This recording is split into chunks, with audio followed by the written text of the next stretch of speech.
Il m'a annoncé que l'eau ne fonctionnait pas dans la maison. Bien sûr, je me suis excusé, même si je ne comprenais pas comment cela pouvait être possible. Mais vivre sans eau est inacceptable. Alors, je savais qu'il fallait régler le problème immédiatement.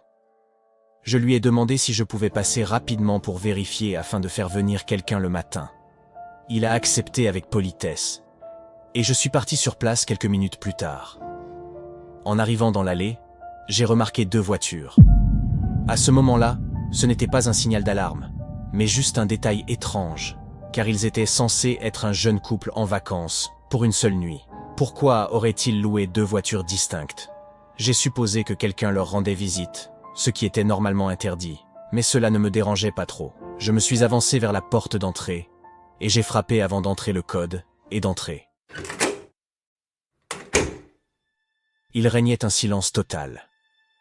Je m'attendais à ce qu'ils m'attendent, mais ils n'étaient nulle part en vue. J'aurais probablement dû les chercher d'abord.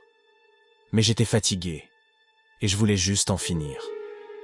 La première chose que je voulais vérifier, c'était la vanne d'eau principale pour m'assurer qu'il n'y avait ni fuite, ni inondation.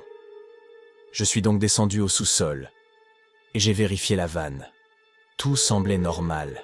Il n'y avait ni eau, ni signe de dégâts. J'étais perplexe. Mais en manipulant la vanne, j'ai immédiatement entendu l'eau couler de nouveau. Je l'ai tournée un peu plus et j'ai réalisé qu'elle avait été complètement fermée manuellement. Je suis resté dans le sous-sol encore 1 minute, essayant de comprendre pourquoi cela avait été fait, avant de commencer à ressentir un profond malaise. Surtout en réalisant que je n'avais même pas vu les locataires en entrant.